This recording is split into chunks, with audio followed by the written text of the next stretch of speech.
"Sir, step back from the car." That was what the security man said, but his voice was not the part that hurt. The part that hurt was my son's eyes. Alabi stood beside the shiny black car, the same car I bought with fish money and a loan that made my chest feel heavy at night. He wore a clean school jacket with a badge on the pocket. Behind him, other boys watched like this was a movie they paid to see. I reached for the back door handle anyway, because my legs were shaking and I needed to sit. Alabi moved faster than I expected. He slammed his palm against the door and blocked it. "No," he said. One word, cold, sharp. I blinked. "Alabi. It's me. Your father." He didn't even look at my face. He looked past me, like I was air, like I was just a man with sea salt skin and old slippers who got lost. "I don't know this man," he told the security. The world tilted. I felt the heat of Lagos sun on my neck, but inside me everything turned cold. The guard frowned. "Young man, are you sure?" Alabi's jaw tightened. "Yes. Please remove him from the gate." The boys behind him snickered. One of them whispered, loud enough for me to hear, "See his clothes. Smell of fish." My mouth opened, but no sound came out. My throat was suddenly too small. I tried again, softer. "Alabi. I came because the lone man is threatening me. I just needed to talk to you. 5 minutes." He finally looked at me then. But it wasn't the look I remembered. When Alabi was small, he used to run to me when thunder hit the roof. He would jump into my arms like I was the safest place in the world. Now he looked at me like I was danger, like I was shame. "Don't embarrass me," he hissed, only for me to hear. "You can't come here looking like this." Looking like this. Like a father, like a man who had carried ice fish on his head in Balogun market and counted coins under a kerosene lamp. My hands started shaking. I held them together so nobody would notice, but they still shook. The security guard stepped forward. "Baba, please move away." I didn't move, not because I wanted trouble, because my brain was still trying to understand how a child can erase a parent with one sentence. "I gave him that car," I whispered. "I bought it for him." The security guard hesitated. He glanced at Alabi. "Sir, is that true?" Alabi's eyes flashed. "No, he's lying. He's trying to scam me." Scam. That word struck me like a slap. Before I could speak again, the guard grabbed my elbow. Not rough, not kind either. "Just business." He pulled me away from the gate, past a tall fence topped with shiny wire, past a sign that said "No trespassing" in big red letters. As I stumbled back, my slippers scraped the ground. Sand sprinkled from them onto the smooth road. And Alabi. Alabi turned and walked back in, like nothing happened. Like he didn't just break me in half. I stood outside the gate for a long time, watching expensive cars slide in and out. I watched boys laugh into their phones. I watched a woman in a neat uniform water flowers that were greener than anything in my neighborhood. Then I sat on the curb. And I remembered my wife, Amina. The night cancer took her, the room smelled like herbs and hot water, and the generator outside was coughing like an old man. Amina's skin was warm, but her hand felt light in mine. Like it could float away at any moment.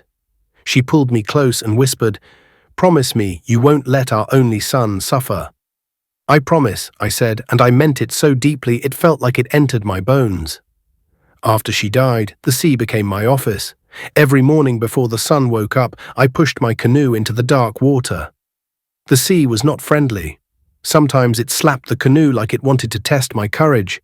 Sometimes the wind cut my face like a blade. But I kept going. I sold fish in the market with sand in my slippers and pain in my chest. Some days, my hands smelled so strongly of fish that even after washing, the smell stayed like a shadow. But Alabi ate. Alabi studied. Alabi wore clean uniforms. Years passed like waves. Then one day, a letter came. A scholarship. A school meant for billionaires' children. When I saw the name on the paper, my knees went weak. I laughed and cried at the same time, right there in my room. "My son," I said aloud. "Amina, can you see this?" Our son. But happiness has a twin called fear. I knew those schools, not because I had been inside one, but because I had stood outside gates like this before, selling fish to drivers who didn't look at my face.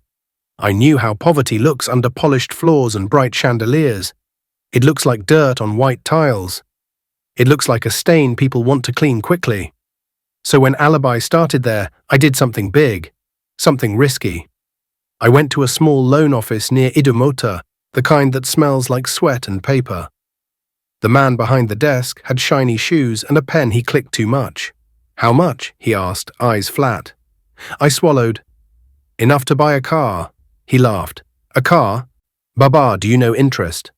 I knew. But I also knew boys like Danjuma, Kelvin and Rashid would not ride the school bus. They would arrive in cars with tinted windows and drivers who opened doors for them like royalty. And I wanted my son to walk with his head high, so I signed. My hand shook when I wrote my name.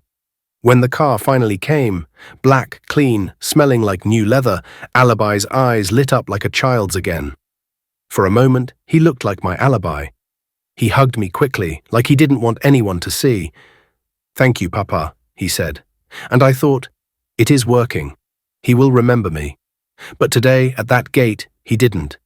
Today, he wouldn't even let me into the car I gave him. I wiped my face with the back of my hand and tasted salt. Not sea salt. Tears. Then, just as the sun began to tilt, a familiar voice spoke behind me. "Baba, why are you sitting here?" I looked up. A security guard, different from the one at the gate, stood near the side entrance, holding a small bottle of water.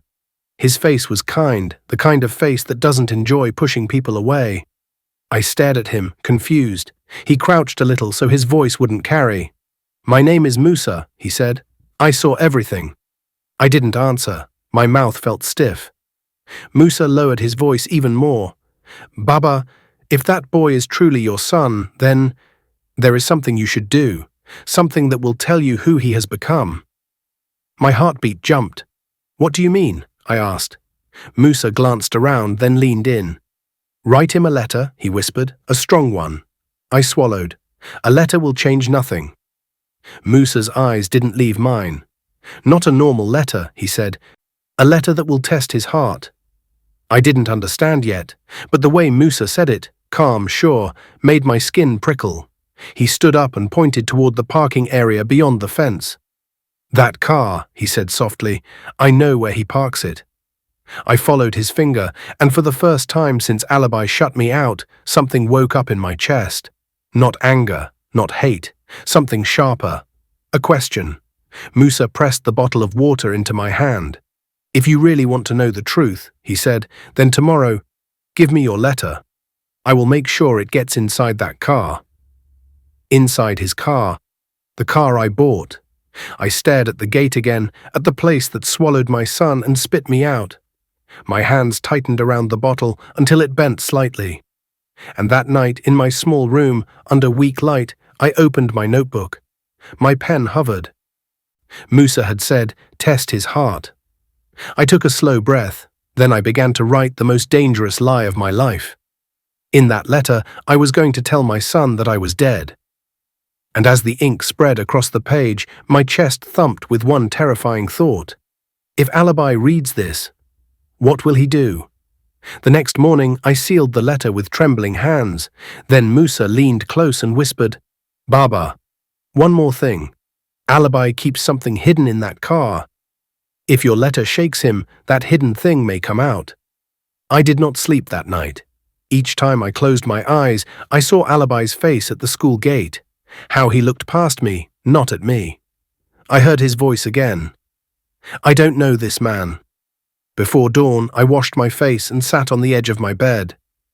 The room was quiet except for the sound of water dripping outside. My notebook lay open on the table. The letter was already written. The words were neat, but my heart was not.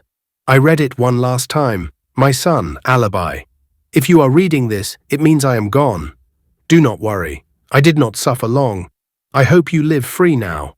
I stopped there. My hand shook. I added one more line. "I forgive you for everything." That line hurt the most. I folded the paper slowly, like it might scream if I rushed. Then I slid it into a brown envelope and sealed it. When the glue stuck, it felt final, like a door closing behind me. By the time the sun rose, I was already outside, sitting near the side entrance of the school, waiting for Musa. He came just after 7, dressed in his security uniform, holding a small loaf of bread. "Baba," he said softly, "you didn't change your mind." I handed him the envelope without speaking. Musa took it, but he did not move immediately. He looked at me for a long moment. "You know," he said carefully, "some truths are heavy. Once they fall out, they break things." I nodded. "I know." "What if it breaks him?" Musa asked. I laughed, but the sound came out wrong. "He already broke me," I said. "Let us see if he can feel it." Musa slipped the envelope into his jacket. "I will put it inside the car," he said, "under the driver's seat. He checks there sometimes." "Sometimes?" I asked. Musa hesitated, then he said, "Yes. He checks it more than a normal person would." Before I could ask more, he straightened up. "I have to go. Pray for strength, Baba." As he walked away, my chest felt tight. I told myself I was doing the right thing. Still, doubt followed me like a shadow. The hours passed slowly. I did not go to the sea that day. I sat near the roadside, watching cars pass, counting them without knowing why.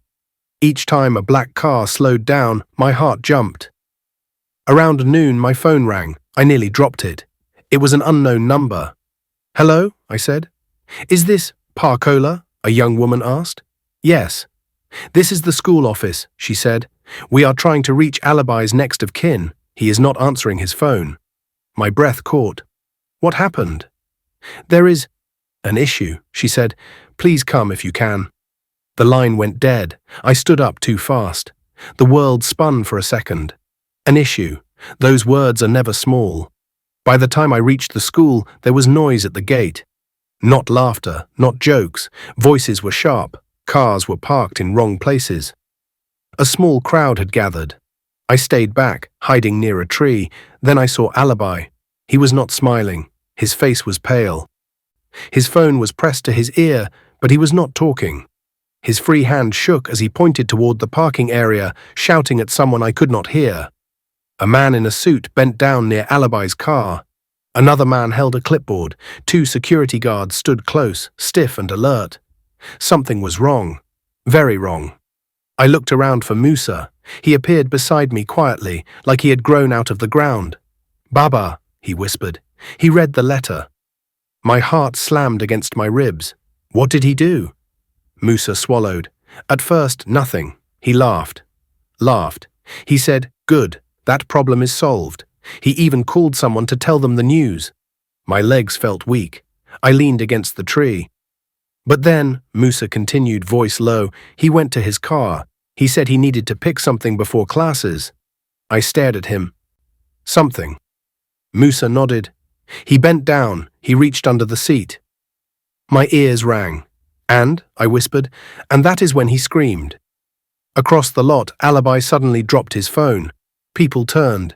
The man with the clipboard straightened quickly.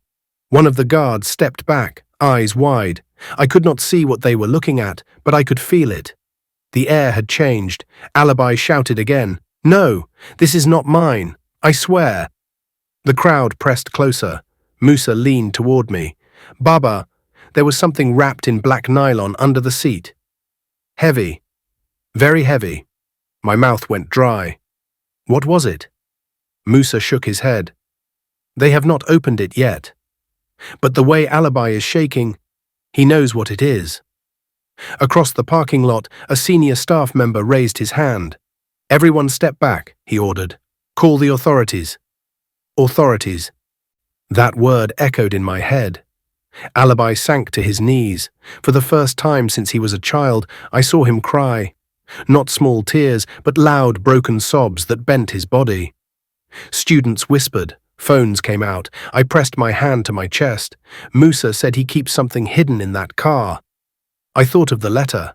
I thought of the line I wrote. "I forgive you for everything."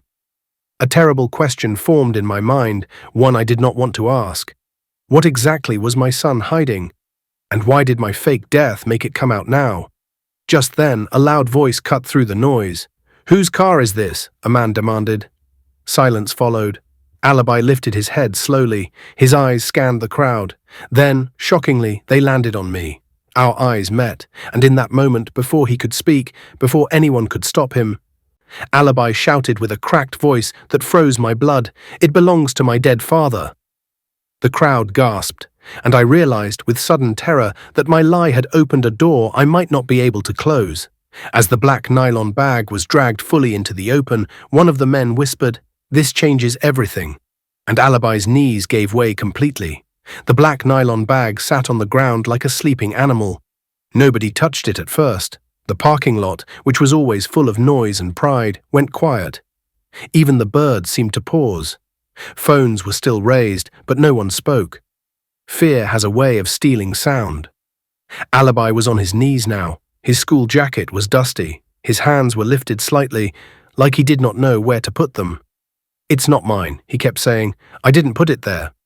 His voice cracked each time. The man with the clipboard, an older staff member with grey hair, looked at him carefully. "Alabi," he said slowly, "this is your assigned car. You drive it daily. You park it here every day." Alabi shook his head hard. "My father bought it," he said quickly. "He handles things.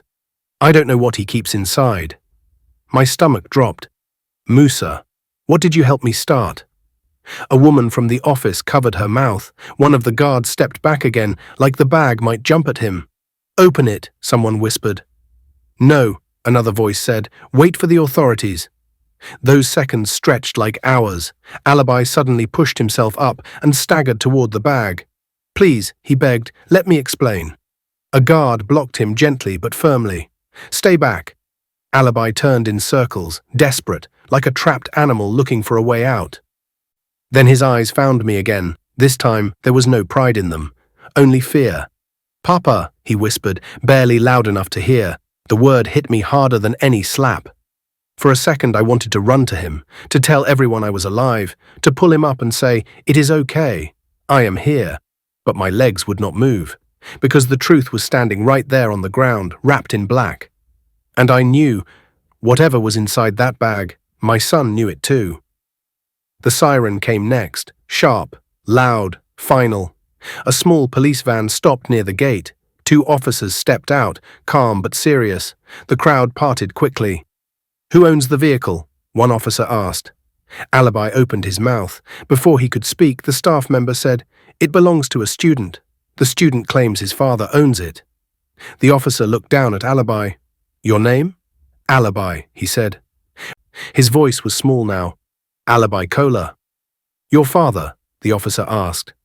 Alabi swallowed. His eyes flicked toward me again, like he was checking if I would save him.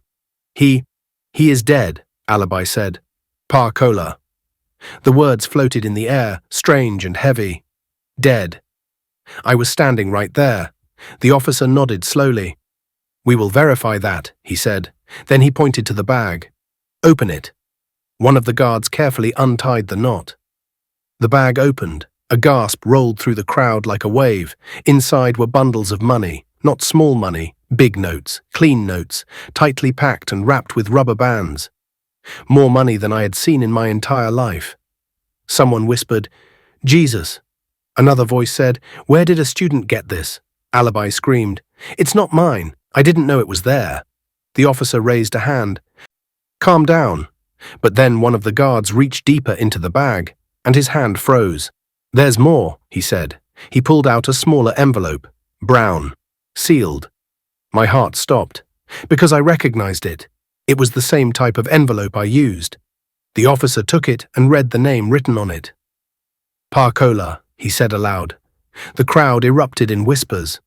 Alabi's face twisted. "No, no, no," he muttered. "That's not possible." The officer looked around. "Who is Pa Kola?" My feet moved before my brain could stop them. I stepped forward. "I am," I said. Every head turned. Alabi's eyes widened like he was seeing a ghost. You said," he stammered. "I wrote what I needed to write," I said quietly. The officer studied me. "You are alive?"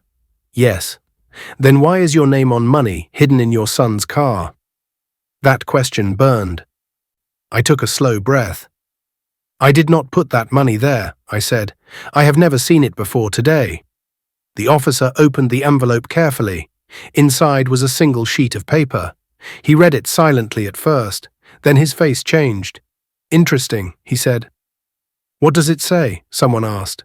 The officer looked up at Alabi. It says this money is not for pleasure. It is payment, and it mentions names. Whose names? The staff member asked. The officer's eyes hardened. Other students, powerful ones. The whispers grew louder. Alabi shook his head wildly. I didn't write that, I swear. I looked at my son then, not as a disappointment, not as a stranger, but as a boy drowning in something he could not control. And suddenly, a terrible picture began to form in my mind. The pressure, the rich boys, the need to belong. The need to never look poor again. What did you get involved in, Alabi? I whispered. He broke. They said it was just holding something, he cried, just keeping it safe. They said nobody would suspect me. They said my father was nobody. Those words sliced deep. The officer straightened. You are coming with us, he told Alabi. Alabi collapsed again, sobbing. Papa, please, he cried, help me. I stepped closer. I tried, I said softly. I tried when I stood at the gate. The officer looked at me. Sir, he said, you will need to come too. This matter is bigger than your son. As they lifted the bag, as they guided Alabi toward the van, he turned back one last time. Papa, he said, voice shaking, I didn't want to be poor. I closed my eyes. Neither did I. As the van doors shut, the officer leaned toward me and said quietly, Kola, your son may not be the worst person in this story, but by morning the school will have to decide who to protect and who to destroy. They did not lock me in a cell. They did something worse. They made me wait. I sat on a hard wooden bench inside a small office near the school gate. The paint on the walls was too clean, too white. It smelled like polish and quiet decisions. Every few minutes, someone walked past the glass door and looked at me like I was a problem that had not yet been solved. Alabi had already been taken away. The sound of the police van still rang in my ears.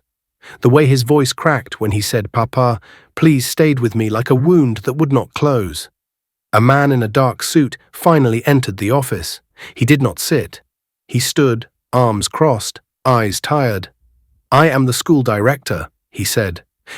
This situation is delicate. I nodded. My son is inside it, I said. So am I. He sighed. Kola, this school has a reputation.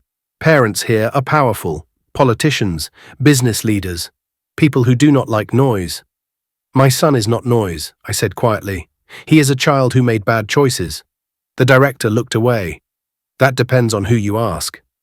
He slid a file onto the table. Inside were papers, photos, names. I saw Danjuma's name, Kelvin's, Rashid's, big names. These boys, the director said, tapping the file, are connected to families that fund this school.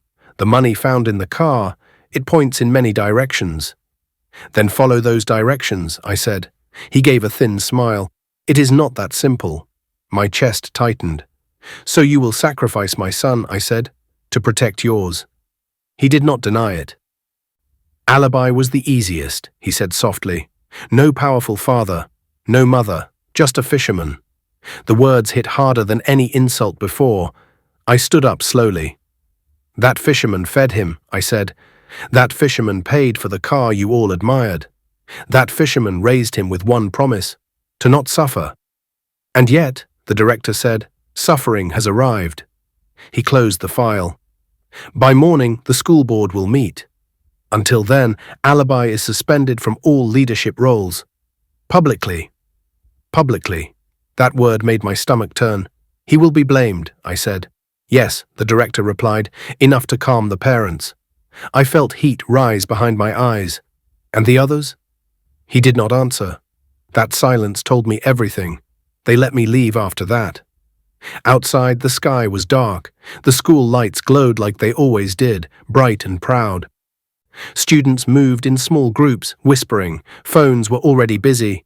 The story was spreading. Student caught with suspicious money, poor father involved, scandal at elite school. I walked home slowly. The road felt longer than usual. When I reached my room, I sat on the floor. I did not turn on the light. I did not cry.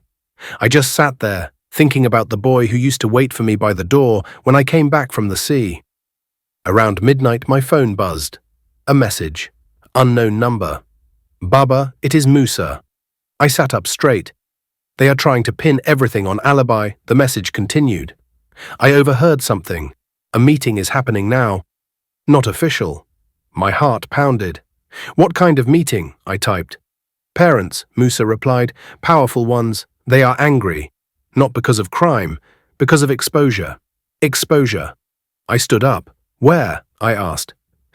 Inside the old conference hall, Musa sent back. You should not be here, but I think you need to hear this. I did not think twice. I wrapped my wrapper tightly and stepped back into the night. The conference hall was dim, lit by yellow bulbs that hummed softly. The door was slightly open. I stood in the shadow, close enough to hear. Voices filled the room. This must end tonight, a deep voice said. My son's name cannot touch this mess. Mine too, another voice added. That fisherman's boy was useful. Nothing more. My hands clenched. A woman spoke next, sharp and calm. The boy will take the fall. The school will release a statement. Case closed. And the father? Someone asked. There was a pause, then the same woman said, He is already a problem. If he talks too much, we remind him where he comes from. Laughter followed. Quiet. Confident. My heart felt like it was being squeezed. I stepped back, my breath shallow. As I turned, I bumped into someone. Musa. He grabbed my arm quickly. Baba, he whispered. You heard enough. Yes, I said. I did. He looked worried. You cannot fight these people. I am not fighting, I replied. I am remembering.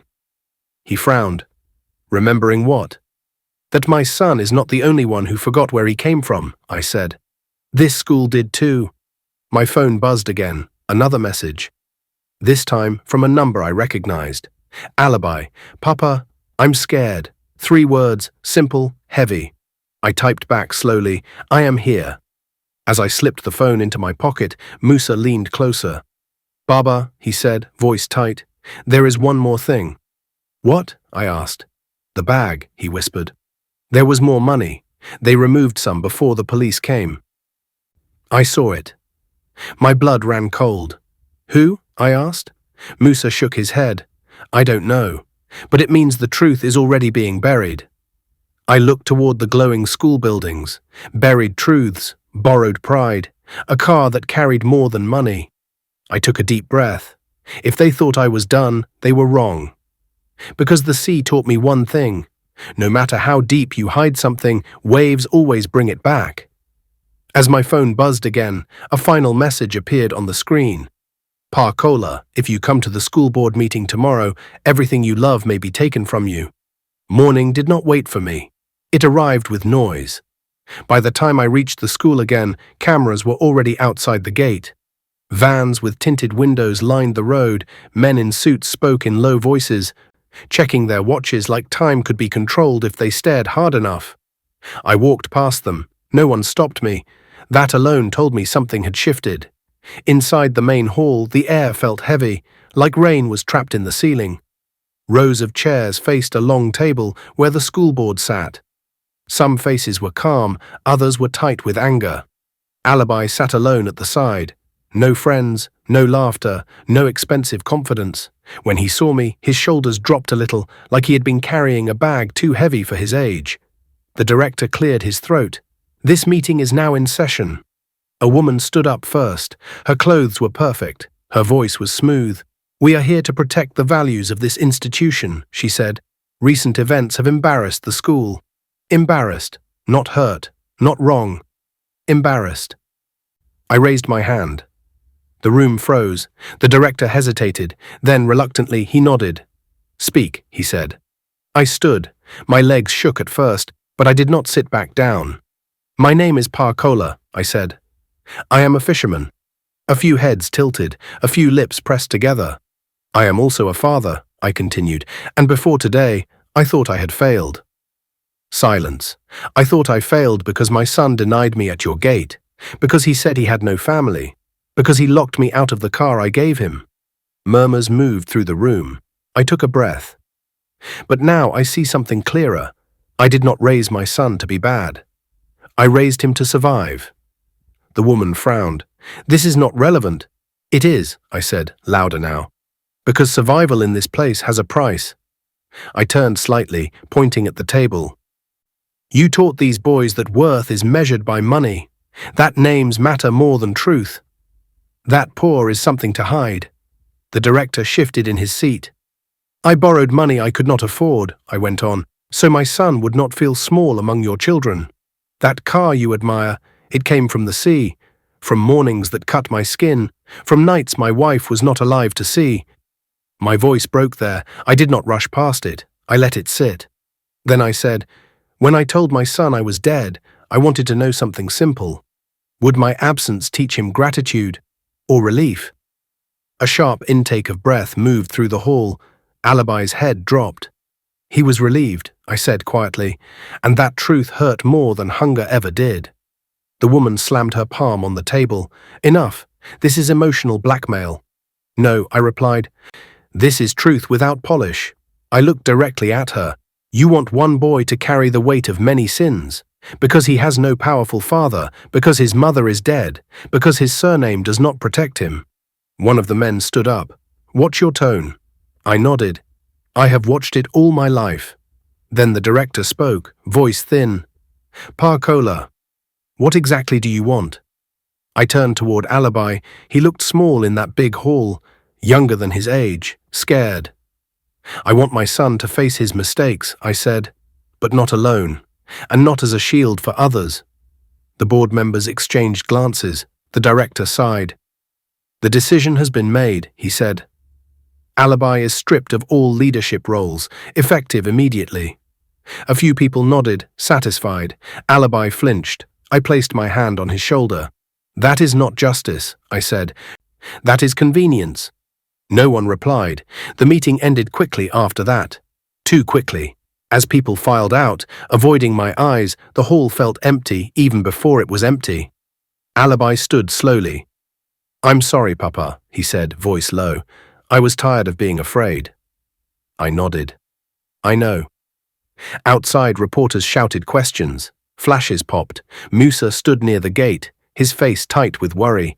They will not stop here, he whispered to me. I know, I said. Alabi looked at the building one last time.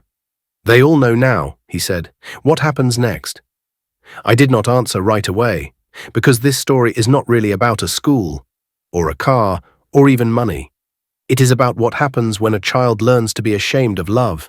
It is about what happens when survival slowly turns into pride, and pride turns into cruelty. Alabi is not a monster. He is a boy who believed that cutting off his past would buy him a future. And the school is not evil. It is afraid that if truth is allowed to stand, the shine will fade. As for me, I am still a fisherman. The sea still waits. But now something else waits too.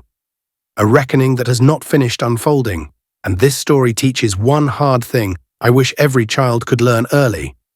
A poor father is not a curse. He is a foundation. Forget where you come from, and even success will not know where to stand. What is your view about this story? Where are you watching from? Do well to let us know in the comments below, and don't forget to like, share, and subscribe for more interesting stories. Stay blessed.